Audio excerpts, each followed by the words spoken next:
Uma outra bênção que o Senhor nos dá nesta manhã é poder abrir a sua palavra e ler em Lucas capítulo 17, versículos de 1 a 10. Lucas 17, você pode ler o texto no livro impresso, ou no seu celular, ou no tablet. O formato, a forma e o formato não importam, mas importa o conteúdo da palavra falando ao seu coração nesta manhã. Convido você a se levantar e ouvir atento a palavra do Senhor, Lucas capítulo 17, versículos de 1 a 10. Lucas 17, de 1 a 10. Diz assim a palavra de Deus: Jesus disse a seus discípulos: é impossível que não haja motivos de tropeço, mas ai daquele por quem eles vierem. Seria melhor que lhe pendurassem ao pescoço uma pedra de moinho e fosse jogado ao mar, em vez de fazer tropeçar um destes pequeninos. Tende cuidado de vós mesmos. Se teu irmão pecar, repreende-o. Se ele se arrepender, perdoa-lhe.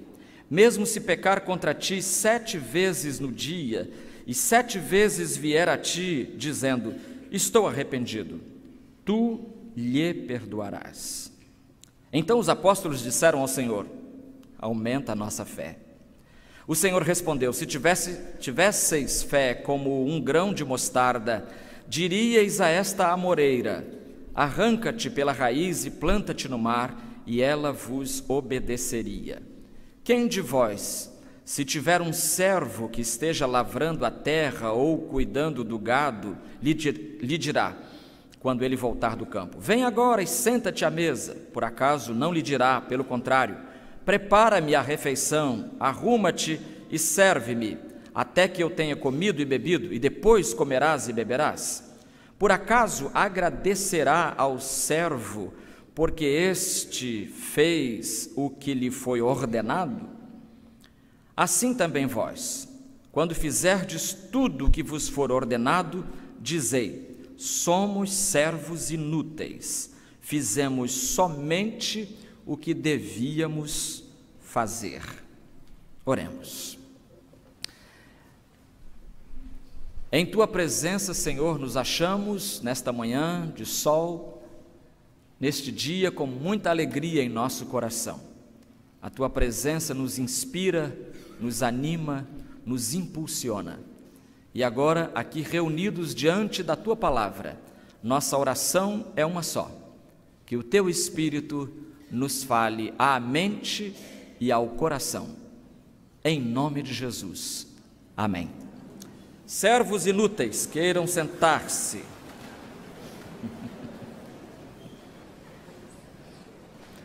Era para ter dito servos inúteis antes de mandar sentar, porque parece que eu estou chamando os irmãos de servos inúteis. Mas se estivesse chamando os irmãos de servos inúteis, não estaria fora do texto. Vamos começar pelo começo. Há pouco tempo, uma propaganda numa revista falava de um colchão muito bom, e a propaganda dizia assim: a propaganda eram 2 carneirinhos conversando. Então, de novo, era uma vez 2 carneirinhos, e os 2 estavam conversando, e um dizia para o outro assim: rapaz, depois que lançaram os colchões Certa, com S, no Brasil, ninguém mais se lembra da gente. Por que será, hein? Porque para dormir as pessoas ficavam contando o carneirinho. 1, 2, 3, não é assim? Até dormir. Mas agora que fizeram esse colchão maravilhoso aí, ó, ninguém mais se lembra da gente, porque eles deitam e dormem. Eu acho que os carneirinhos estavam se sentindo inúteis. Não sei se você já se sentiu inútil algum dia na sua vida, mas Jesus cria uma categoria diferente de servos. Nós sabemos que existem os servos maus, que existem os servos bons, mas Jesus introduz uma categoria nova: os servos inúteis. Servos inúteis. Andrew Carnegie disse: há 2 tipos de pessoas que nunca chegam a realizar muita coisa ao longo da vida. Os 2 tipos são: um deles é o que não faz o que lhe dizem para fazer. não faz, o tipo que não faz o que lhe mandam fazer. E o outro é aquele que faz apenas o que lhe mandam fazer. Então são dois tipos que não, diz ele, que nunca chegam a realizar muita coisa ao longo da vida. Então Jesus fala nem de servos bons, nem de servos maus. Ele fala de servos inúteis. Será que nós somos servos inúteis? Vamos ver como é que eles são. Qual o perfil dos servos inúteis? Em primeiro lugar, os servos inúteis não causam escândalo. E o versículo 1 começa Jesus dizendo: é impossível que não haja escândalo, motivos de tropeço, mas ai daquele por quem eles vierem. Então a palavra escândalo, que está na tradução Revista e Corrigida, é uma palavra grega traduzida, transliterada, trazida diretamente do grego para o português, só mudando as letras, por isso que é transliteração, só mudam as letras, mas a palavra é a mesma lá na língua grega, escândalos. E o que é escândalo? A nossa tradução aqui, Almeida século 21, já traduziu, não transliterou, ela traduziu, diz: é impossível que não haja motivos de tropeço. E escândalo é justamente isso, é alguma coisa que é colocada na frente de alguém que vai passar por aqui, a gente coloca uma coisa visando ao propósito de essa pessoa tropeçar e cair. Tropeçar e cair. Isso pode acontecer com uma criança, pode acontecer também com um cego. Alguém, por maldade, colocar um obstáculo na frente do cego para que ele tropece e caia. Isso é a palavra escândalo. E você sabe que muita gente vive fazendo isso, vive colocando coisa na frente dos outros para que eles tropecem e caiam. Jesus disse que é impossível, é interessante esse impossível aqui, né? É impossível que não haja motivos de tropeço, impossível não haver escândalo. E por que é impossível que não haja escândalo? É que o ser humano, o ser humano sempre acaba resvalando na mediocridade. Sempre acaba resvalando na mediocridade. Mais cedo ou mais tarde, a gente acaba fazendo o que não devia fazer, e com isso acontece a mesma coisa com Davi. Com isso a gente acaba sujando, manchando o nome do Senhor. Quando Davi pecou feio, lá em 2 Samuel capítulo 12, a Bíblia diz que Natã, profeta de Deus, foi separado para ir lá e admoestá-lo. Natã deve ter feito uma noite de vigília antes, orou bastante, pediu muita sabedoria a Deus, e durante aquela noite Deus lhe deu uma história para contar. Eu acho fantástico, é a minha tese de que pregação com histórias é a melhor coisa. Está aqui o exemplo de Natã. Podia ter chegado, invocado os artigos 28 e 29 do Código Civil, e no entanto Natã chega e conta uma história, diz: era uma vez um homem. Aí Davi arregalou os olhos, porque todo mundo gosta de histórias, e Natã contou a história, e uma história bonita, que você pode ler depois em 2 Samuel capítulo 12, mas chega no versículo 14, Natã diz assim, olha, Davi diz: pequei contra o Senhor. Natã respondeu: também o Senhor perdoou o teu pecado, por isso não morrerás. Mas visto que com este ato pecaminoso, deste motivo para que os inimigos do Senhor blasfemem, então os nossos pecados, a nossa queda, o nosso tropeço, dá motivo ao incrédulo para que ele diga: está vendo por que eu não vou na igreja? Está vendo por que eu não sou crente? Por causa disso. Isso é coisa de um pastor fazer? Isso é coisa de regente de coro fazer? Isso é coisa de corista que está lá todo embecado fazer? Professor da escola dominical podia fazer uma coisa dessa? Aí pronto, aí ele fica procurando defeito e acha defeito. Em qualquer vida humana você pode procurar e você vai achar defeito. Quem não tem? Mas alguns pecados, com este ato, deste motivo para que os inimigos do Senhor blasfemem. Ou seja, Davi produziu escândalo. Jesus disse que é impossível não haver escândalo. Por quê? Porque nós temos defeitos, porque nós somos assim, tendentes, inclinados para a prática do pecado. E então causamos escândalos. Mas o que acontece com os protagonistas dos escândalos?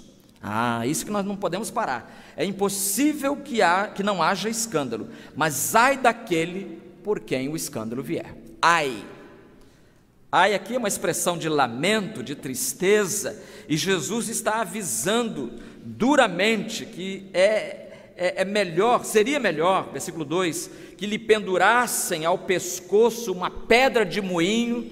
Olha como Jesus aqui foi radical. Você que gosta de produzir escândalo, que gosta de perpetrar escândalo, de produzir, de protagonizar escândalo, lembre-se disso.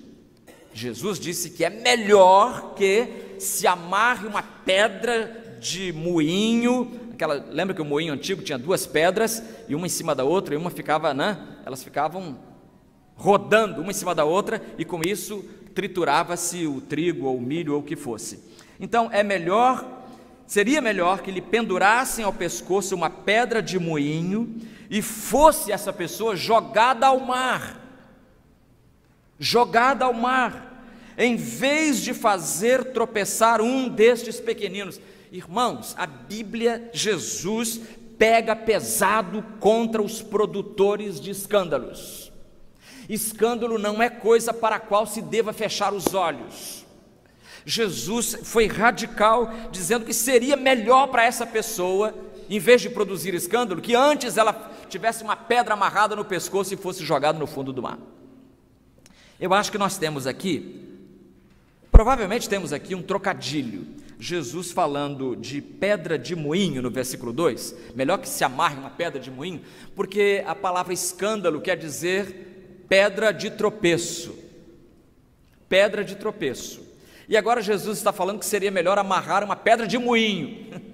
Então uma pedra e outra pedra, duas pedras aqui, mas com dois significados completamente diversos, antagônicos.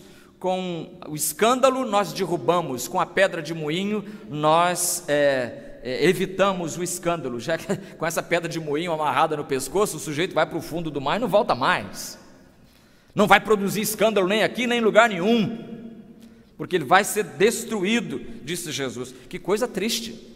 Então isso aqui não é para a gente sair por aí amarrando pedra no pescoço de ninguém, não. Isso aqui é para a gente lembrar que escândalos são coisas muito sérias, e os protagonistas de escândalos, ai deles, disse Jesus, ai deles. Quando fala em pedra assim, eu me lembro de uma outra pedra famosa. Lembra quando Samuel diz, até aqui nos ajudou o Senhor? Qual foi a palavra que ele usou lá? Ebenezer. Ebenezer, são duas palavras hebraicas. Eben é pedra e Ezer é ajuda. Então por isso ficou pedra de ajuda, pedra de ajuda. Até aqui o Senhor foi uma pedra ajudando-nos a subir os degraus da existência. Mas muita gente em vez de dizer Ebenezer, diz escândalos, pedra de tropeço, e produz tropeço. E a minha pergunta é, será que as nossas vidas têm produzido degraus para que as pessoas subam por elas, ou as nossas vidas têm produzido escândalos que impedem as pessoas de virem a Cristo, impedem as pessoas de crescerem espiritualmente, se já são crentes? Muitos, eu conheço, você também conhece, muitos servos de Deus, servos inúteis, que preferem não escandalizar o Evangelho, e por isso sofrem a injustiça, Eu conheço alguns servos de Deus, se você quiser depois, eu posso até te dar os nomes pessoalmente, eu espero que não seja preciso, mas eu conheço pessoalmente servos de Deus, ministros, que preferiram a opção do prejuízo, ficaram no preju, como diz o povo, injustiçados por alguma causa na igreja, eles preferiram ficar no prejuízo a produzir o escândalo de levar o nome da igreja e do Senhor Jesus à justiça perante um juiz incrédulo, perante um juiz até às vezes iníquo. Então fica no prejuízo. Eu sei que isso vai contra todo o discurso da nossa cultura. Nossa cultura incentiva a gente cada vez mais a lutar pelos direitos, defendê-los com unhas e dentes. Mas irmãos, nós, servos do Senhor, somos convidados pela palavra de Deus a sermos servos inúteis, que não produzem escândalo, nem financeiro, nem jurídico, nem eclesiástico. Nós devemos orar a Deus para que não sejamos ministros da injustiça. Mas servos inúteis é uma boa coisa, como vamos ver ainda. Em segundo lugar, além de não causar escândalos, os servos inúteis, versículos 3 e 5, nos dizem que eles não alimentam amargura. Eles não alimentam amargura. E é interessante que Jesus diz: tende cuidado de vós mesmos. Então a primeira coisa é ter cuidado da sua vida pessoal. Você cuidar de você. Não está mandando você cuidar da vida dos outros, não. Que é muito mais fácil cuidar da vida dos outros do que cuidar da vida da gente, não é verdade? Oscar Wilde já dizia isso. É mais fácil cuidar da vida dos outros do que da nossa própria vida, porque a nossa vida é tão sem graça e a dos outros é tão cheia de vida, e a gente então se interessa pela vida dos outros. Então, tende cuidado de vós mesmos. Se teu irmão pecar, repreende-o. Então, ao invés de falar pelas costas, ao invés de triturar a vida moral da pessoa, o que o Senhor Jesus recomenda é que a gente chame a pessoa, olho no olho, e converse individualmente, pessoalmente. Fala com a pessoa. Se for o caso de repreender, de exortar, irmão, você acha que está certo isso? Repreende-o. Repreender não quer dizer bater nele, não, tá?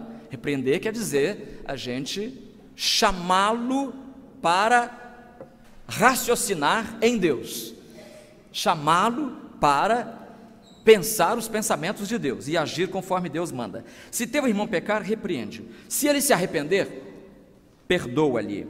Mesmo se pecar contra ti 7 vezes no dia e 7 vezes vier a ti dizendo: estou arrependido, tu lhe perdoarás.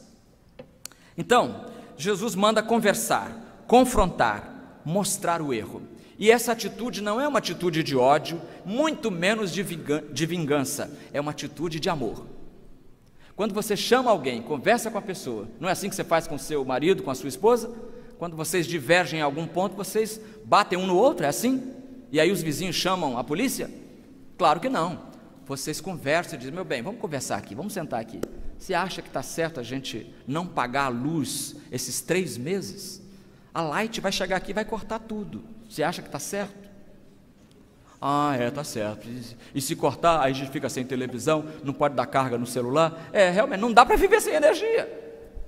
Então, o que você acha? Pagar ou não pagar? Acho que vamos pagar sim.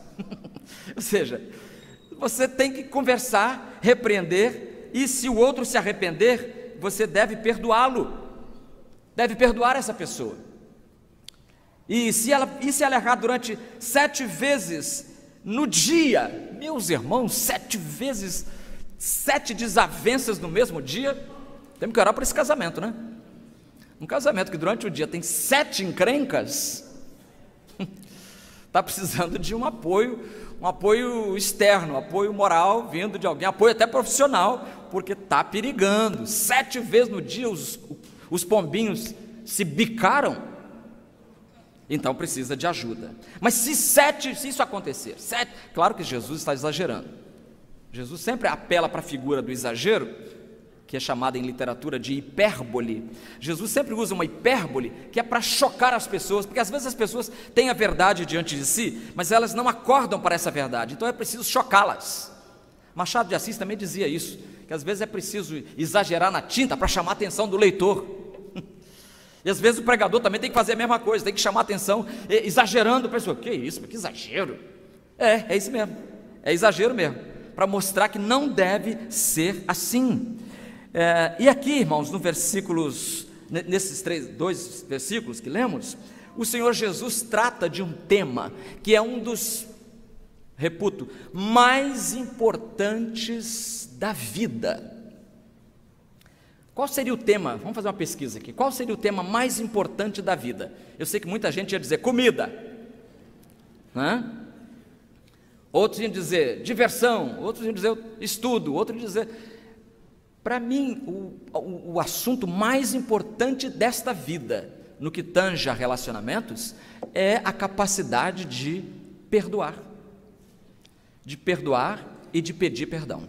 São dois processos, não é? Então aqui Jesus está falando que nós devemos aprender a perdoar, porque, meus irmãos, se a gente não... Eu acho até que a educação das crianças... Cadê o Neto? Já foi embora para dentro, né? A educação das crianças deveria ser montada em cima disso. A criança precisa ser ensinada a perdoar e também a pedir perdão, a pedir desculpas. E eu sei que os irmãos fizeram isso com seus filhos, fazem isso com seus netos, com seus sobrinhos. Como é que fala? Agradece, obrigado. Como é que fala? Desculpa, né? E a criança não gosta muito de pedir desculpa, adulto muito menos. Mas aí é que está o X da questão, aqui está o segredo da boa e longa convivência. Irmão, se a gente não aprender a perdoar, a gente vai sofrer muito, porque sem perdão, até a vida pode se tornar inviável. A vida pode se tornar inviável se não houver perdão. Por exemplo, se não houver perdão na família, não há casamento. Não há casamento que se sustenha se um não perdoar o outro. Quando meus pais fizeram 50 anos de casados, perguntei para eles qual era o segredo, e meu pai então falou: eu descobri uma coisa na sua mãe. Falei: o que você descobriu? Depois de 50 anos descobri uma coisa. Ela não guarda rancor. Muito importante, não guarda rancor. Porque se você casado guarda rancor do seu cônjuge, para onde vai esse casamento? Me conta, me diga, não me diga. Não me diga, porque eu já sei. Para o mesmo lugar para onde vai a vaca. Sem perdão, vamos todos para o brejo. Não há solução. E não há casamento, falei, não há também emprego. Você não vai ficar emprego nenhum se você não aprender a perdoar o seu patrão e virar a página. Não vai ficar. Não, você saiu de lá, mas você estava num emprego tão bom, rapaz, por que você saiu? Bom, eu saí de lá porque aquele chefe, rapaz, ninguém merece. Aquele chefe é terrível, ele cospe no prato da gente, ele abre lá o micro-ondas, destampa o prato da gente e cospe lá dentro. Tá para aguentar uma coisa dessa? Aí fica difícil. Aí fica difícil. É melhor você procurar outro emprego mesmo. Se o seu chefe está fazendo isso com você, meu irmão, você tem todo o direito de pedir as contas, ir embora dali e rumar para outro lugar, porque você está mal empregado. Mas não há chefe assim, eu acho que não.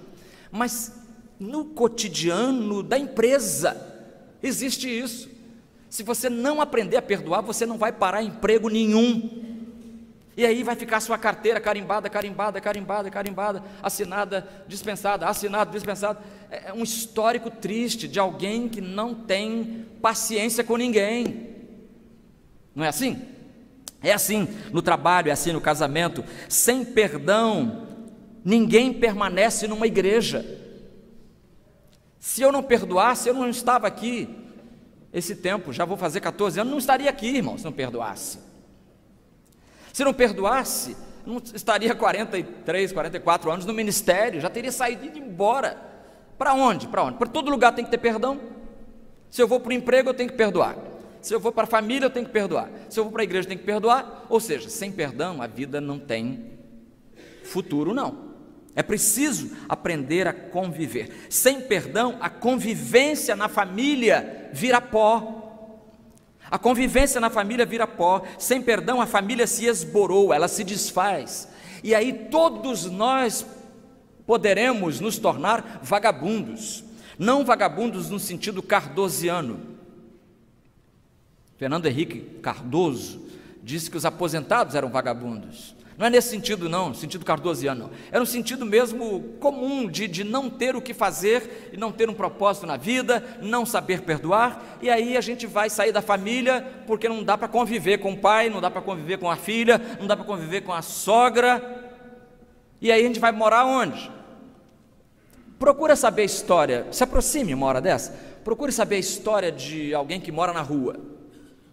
Alguém que mora na rua. Aquela pessoa que tem um saco de um lado, outro saco do outro, às vezes tem até um cachorrinho no meio dos dois. Por que você está morando na rua? Se ela conseguir falar, se você conseguir que ela fale, que às vezes é difícil também, né? A gente já tentei várias vezes, não consegui nada. Mas é bom perguntar, por que você está na rua? Você vai ouvir histórias tristes, histórias de pessoas que não souberam perdoar, ou que não foram perdoadas pela família, e a família pôs no olho da rua, simples assim. Que coisa triste.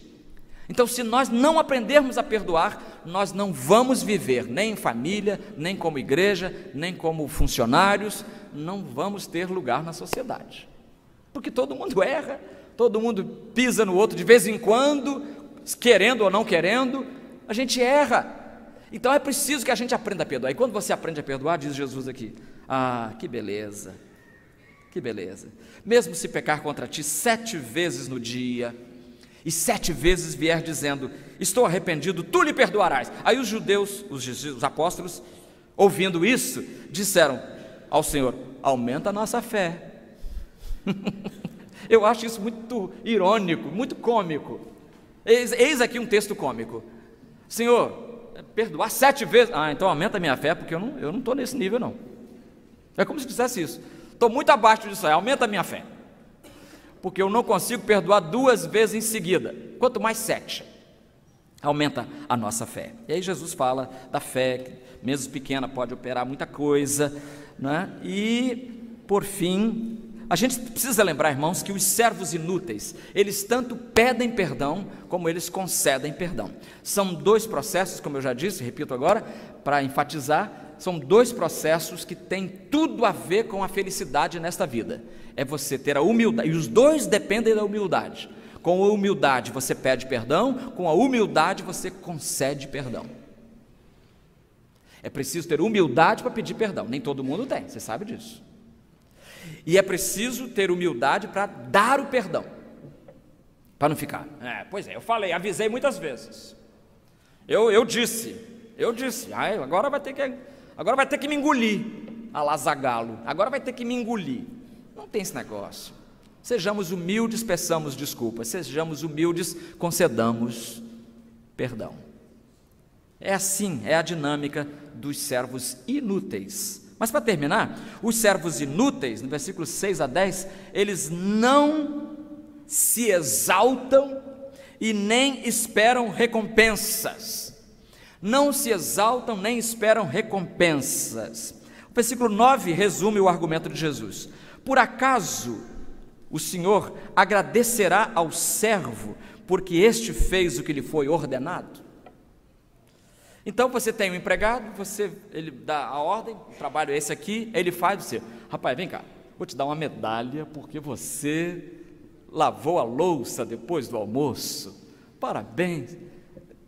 Aí se o patrão não faz isso, ou se o cônjuge não faz isso, aí você então se exalta e diz, não é possível, que ingratidão, que ingratidão. O servo inútil, irmãos, ele não espera reconhecimento, ele não trabalha para ganhar medalha, não.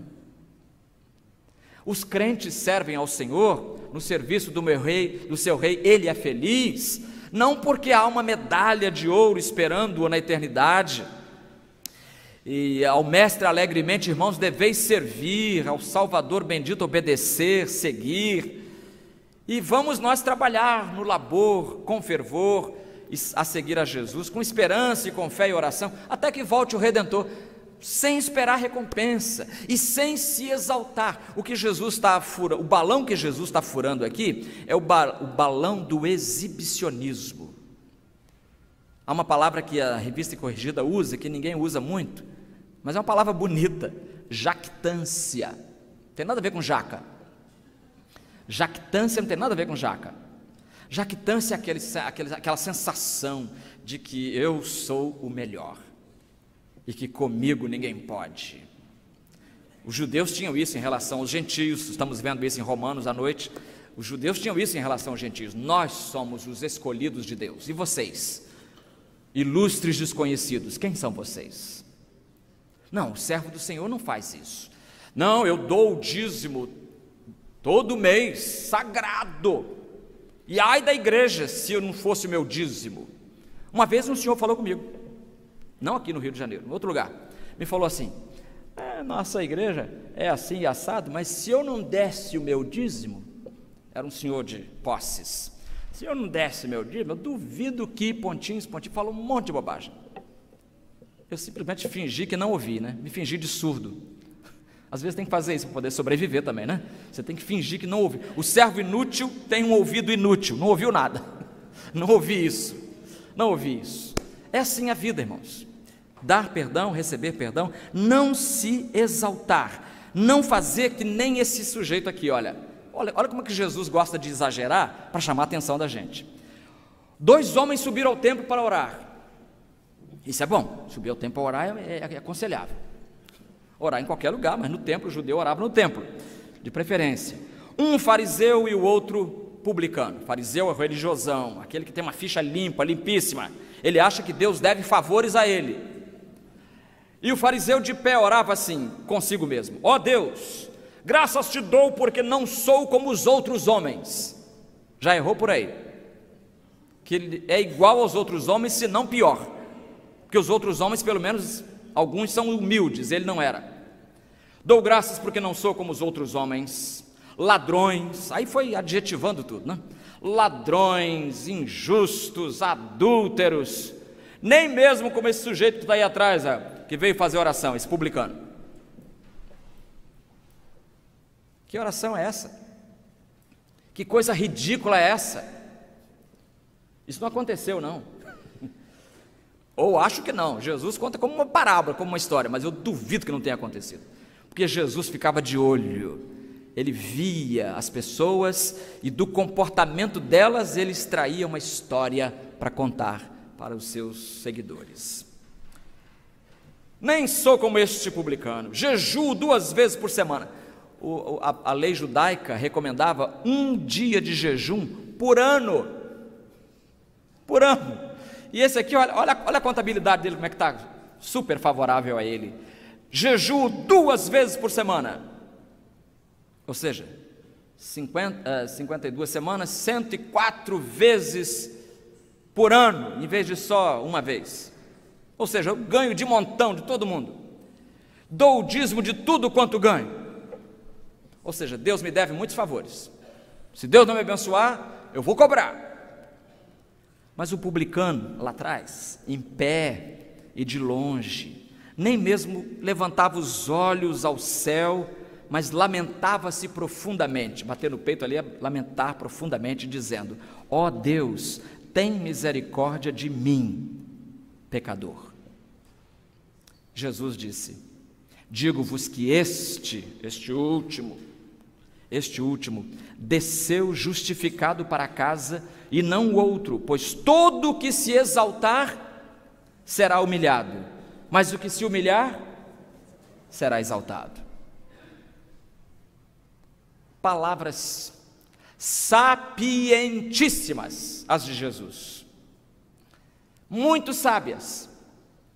O que se exaltar, ó Deus, eu sou um servo, eu tenho feito. Eu já vi gente orando assim, irmão, não estou também exagerando, não estou inventando, não. Eu já vi gente orar assim: Senhor, tu sabes que há 40 anos estou na tua casa, nunca fui excluído do hall de membros. Fiquei pensando: meu Deus, mas isso é motivo para agradecer a Deus? Tá bom, deixa para lá, não vou entrar nessa questão não. Porque nunca transgrediu o mandamento, que nem o discurso do irmão do pródigo, lembra? Filho mais velho: eu estou aqui contigo há muitos anos, nunca transgredi o mandamento teu e nunca me deste nem um cabrito para eu me alegrar com os meus amigos. Não é por aí, irmão mais velho. Não é por aí, irmão mais novo. Não é por aí, irmão mais velho. Os dois têm que aprender lições profundas, que é a lição dos servos inúteis. Assim também vós, quando fizerdes tudo que vos for ordenado, diz o verso 10. Quando fizerdes tudo que Jesus mandou, dizei: somos servos inúteis, porque fizemos somente o que deveríamos fazer. Só fizemos aquilo que nos foi dito para fazer. Só cumprimos uma agenda, não fizemos nada mais do que isso. Nós não temos mérito nenhum. Servos inúteis, esse é o bom servo.